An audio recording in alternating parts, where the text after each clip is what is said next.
Hello friends, welcome to Varsha's kitchen. केम छो બધા? હું છું વર્ષા। સુપર હેલ્ધી, ટેસ્ટી અને ઇઝી રેસિપીઝ જોવા માટે વર્સ કિચન યુટ્યુબ ચેનલને સબસ્ક્રાઇબ કરજો અને તમને જો મારી રેસિપી ગમતી હોય તો વિડીયોને તમારા ફ્રેન્ડ્સ અને ફેમિલી સર્કલમાં જરૂરથી શેર કરજો। Thanks and stay healthy. આજે આપણે એકદમ ગરમા ગરમ અને ચટપટી રગડા પેટીસ ઘરે બનાવીશું અને એ પણ બહારની રગડા પેટીસ અને રગડા ભેલને તમે ભૂલી જશો, એટલી ટેસ્ટી અને હેલ્ધી ઘરે બનશે। 6 વ્યક્તિને સૌ થાય એટલી રગડા પેટીસ બની રહી છે, તો તેના માટે 1.5 કપ સફેદ વટાણા અને 1/4 કપ જેટલા છોલે ચણા લેવા અને 3 થી 4 વખત એકદમ સરસ રીતે ધોઈને તેને આપણે પલાળવાના છીએ।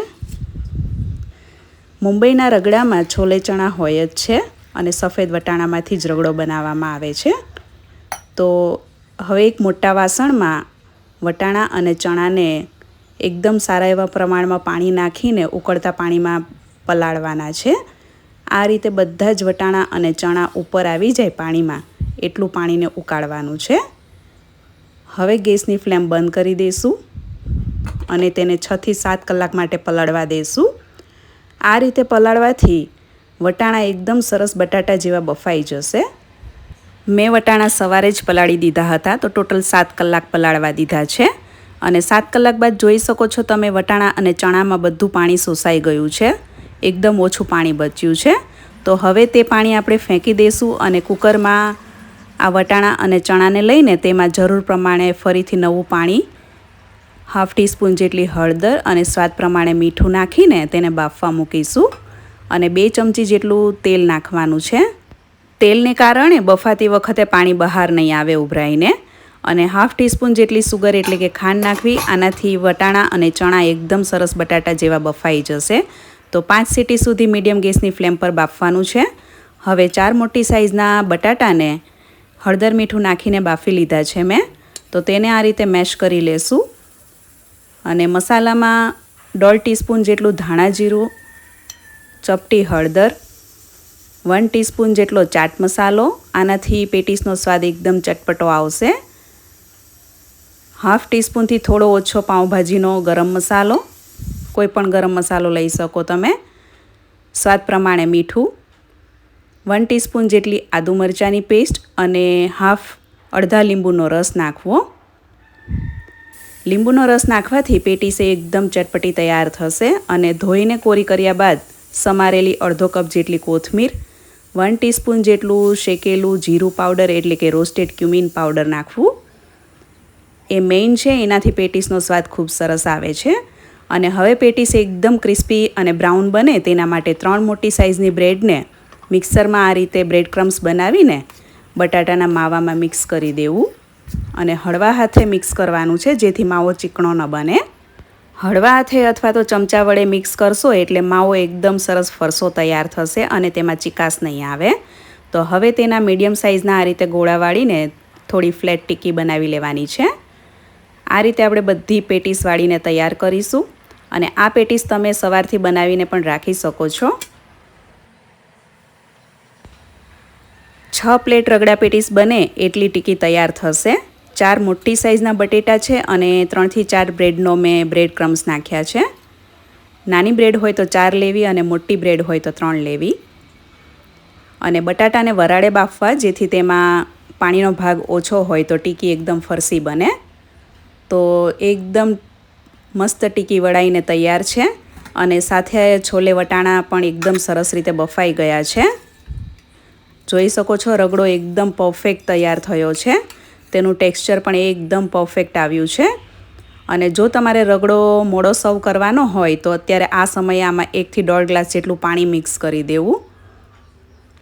પાણી મિક્સ કરવાથી રગડાનું ટેક્સચર એકદમ પરફેક્ટ રહેશે, નહીં ઘટ કે નહીં પતલો એ રીતનો તૈયાર થશે। હવે તેમાં મસાલા કરીશું આપણે ચટપટા, તો 1 ટીસ્પૂન જેટલો ચાટ મસાલો, 1 ટીસ્પૂન જેટલું ધાણા જીરું પાવડર અને આ મેઇન મસાલો છે, 1/2 ટીસ્પૂન જેટલો પાણીપુરીનો મસાલો નાખવાનો છે અને મીઠું પહેલેથી જ રગડામાં ઓછું નાખવાનું છે, કેમ કે આ બધા મસાલામાં સંચળ અને મીઠું બંને હોય જ છે। 1/2 ટીસ્પૂન જેટલી આદુ મરચાંની પેસ્ટ, પાણીપુરીના મસાલાને કારણે રગડાનો ટેસ્ટ એકદમ ચટાકેદાર તૈયાર થાય છે અને બહારની રગડા પેટીસ તમે ભૂલી જશો જ્યારે તમે એક વખત આ રીતે રગડો ઘરે બનાવશો. હવે રગડાનો વઘાર કરવા માટે 2 ટીસ્પૂન જેટલું તેલ ગરમ થાય એટલે તેમાં 1/2 ટીસ્પૂન જેટલું જીરું નાખવું. ગેસને બંધ કરી દેવો. ત્યારબાદ તેમાં ચપટી હળદર અને હિંગ નાખવા. 1/2 ટીસ્પૂન જેટલું લાલ મરચું પાવડર અને 1/2 ટીસ્પૂન જેટલો ગરમ મસાલો નાખવો. અને આ રગડામાં આપણે વઘાર મિક્સ કરી દઈશું. રગડામાંથી અત્યારે ખૂબ જ સરસ સુગંધ આવી રહી છે અને વઘાર કર્યા બાદ રગડાને 3 થી 4 મિનિટ જરૂર પ્રમાણે પાણી નાખીને ઉકાળવાનો છે. જો તરત જ સર્વ કરવાનો હોય તો આ રીતનું તમે ટેક્સચર રાખી શકો અને 1 થી 2 કલાક બાદ સર્વ કરવાનો હોય તો એકદમ પતલો રગડો રાખવો. એની જાતે જ તે જેમ જેમ ઠંડો પડશે તેમ ઘટ થતો જશે કેમ કે ચણા અને વટાણા એકદમ સરસ રીતે બફાઈ ગયા છે. તો ગેસને બંધ કરીને હવે તેમાં અડધા લીંબુનો રસ નાખવો અને કોથમીર નાખીશું. અને રગડો પ્રમાણસર ઘટ અને વટાણા એકદમ સરસ બફાઈ ગયેલા હોય તો જ ખાવાની મજા આવે છે. અને મુંબઈના રગડાનો કલર આ રીતનો યલો કલર હોય છે. જનરલી મુંબઈવાસીઓને ખબર જ હશે કે મુંબઈનો રગડો પાણીપુરી કે રગડા પેટીસમાં આ રીતનો યલો કલરનો જ સર્વ થતો હોય છે. તો અત્યારે હું તરત જ સર્વ કરવાની છું તો મેં અત્યારે રગડાનું ટેક્સચર પ્રમાણસર ઘટ રાખ્યું છે. અને હવે એક પેનમાં 1 ટેબલસ્પૂન જેટલું તેલ લેવું અને બધી ટીકીઓ આપણે શેકવા મૂકી દઈશું. ધીમાથી મધ્યમ ગેસની ફ્લેમ પર પેટીસને શેકવાની છે. બહારની રગડા પેટીસનો સ્વાદ ભૂલી જશો જ્યારે તમે આ રીતે ઘરે રગડા અને પેટીસનો મસાલો કરીને બનાવશો. એકદમ ટેસ્ટમાં જોરદાર બને છે અને હેલ્ધી વર્ઝન તૈયાર થાય છે. તો ચોક્કસથી તમે એકવાર ઘરે આ રેસીપી ટ્રાય કરજો. અને ટિક્કીની ઉપર થોડું આ રીતે તેલ નાખીને તેને મધ્યમ ગેસની ફ્લેમ પર આપણે શેલો ફ્રાય થવા દઈશું. ઢોસાના નોનસ્ટિક તવા પર તમે શેકી શકો છો. એકસાથે બધી ટિક્કીઓ શેકવાની ધીમા ગેસે જેથી ટિક્કીઓ એકદમ બ્રાઉન કલરની શેકાય અને એકદમ ગરમા ગરમ ટિક્કી તૈયાર થાય.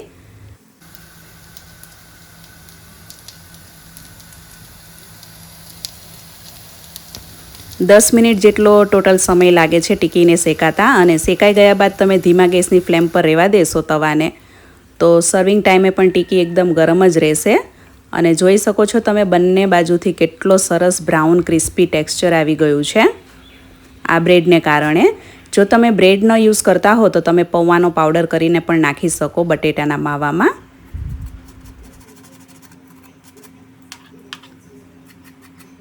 એકદમ ક્રિસ્પી પેટીસમાંથી અત્યારે સુગંધ પણ ખૂબ જ સરસ આવી રહી છે. તો આપણે આ ગરમા ગરમ પેટીસને હવે એક સર્વિંગ પ્લેટમાં સર્વ કરીશું. પેટીસ પણ એકદમ ગરમ હોય અને રગડો પણ એકદમ ગરમ હોય એ રીતે જ સર્વ કરવું. તો તમે તમારા ટેસ્ટ પ્રમાણે રગડો વધારે ઓછો સર્વ કરી શકો. અમારા ઘરમાં રગડાનું પ્રમાણ થોડું વધારે હોય છે ટિક્કીની સાથે તો હું અત્યારે 3 થી 4 ચમચા જેટલો રગડો સર્વ કરી રહી છું. આવી ગરમા ગરમ રગડા પેટીસ મળી જાય તો ખાવાની મજા પડી જાય. હવે ઉપરથી આપણે ડુંગળી અને ટામેટાં બારીક સમારેલા નાખીશું. અને મેઇન ટેસ્ટ છે 3 ચટણી. તો આ ખજૂર ગોળ આંબલીની ચટણી 3 ચટણીની રેસીપી મેં ચેનલ પર અપલોડ કરેલી છે. તેની રેસીપી લિંક મેં ડિસ્ક્રિપ્શનમાં આપેલી છે. આ છે લસણ લાલ મરચાંની ચટણી અને આ છે કોથમીર ફુદીનાની તીખી ખાટી ચટણી. રેસીપી જોવા માટે તમે ડિસ્ક્રિપ્શનમાં આપેલી લિંક પર ક્લિક કરી શકો છો. અને મુંબઈની ચાટ છે તો મુંબઈની ચાટ સ્પ્રાઉટ્સ વગર અધૂરી હોય તો મગમઠના બાફેલા સ્પ્રાઉટ્સ ઉપરથી નાખવા. મુંબઈની કોઈ પણ ચાટ હોય તેમાં મગમઠના સ્પ્રાઉટ્સ તો જરૂરથી નાખવામાં આવે છે અને ઉપરથી નાયલોન સેવ. ઉપરથી આપણે થોડો લીંબુનો રસ અને ચાટ મસાલો પણ નાખીશું જેને લીધે એકદમ ચટપટો ટેસ્ટ આવી જશે. અને તમે આમાં ઉપરથી મમરા, ચવાણું, ચણા, મઠ ને એવું બધું નાખશો તો રગડા ભેલ બની જશે. તો ઠંડીમાં આવી ગરમા ગરમ રગડા પેટીસ મળી જાય તો ખાવાની મજા પડી જાય અને એ પણ ઘરની ખૂબ જ હેલ્ધી અને ટેસ્ટી એવી રગડા પેટીસ છે. તમારામાંથી કોને કોને રગડા પેટીસ, રગડા ભેલ, રગડા પૂરી ખૂબ જ ભાવે છે તે લોકો મને કમેન્ટ્સમાં જરૂરથી જણાવે. પર્સનલી મને તો રગડા પેટીસ ખૂબ જ પસંદ છે. રગડો પાઉં પણ મને ખૂબ જ ભાવે છે અને રગડા પૂરી પણ મારી ખૂબ જ ફેવરિટ છે. તો આશા રાખું છું આજની તમને રગડા પેટીસની રેસીપી પસંદ આવી હશે. રેસીપી તમને ગમી હોય તો વિડીયોને લાઇક અને શેર કરજો અને ચેનલને સબસ્ક્રાઈબ કરજો. Thanks for watching and stay healthy.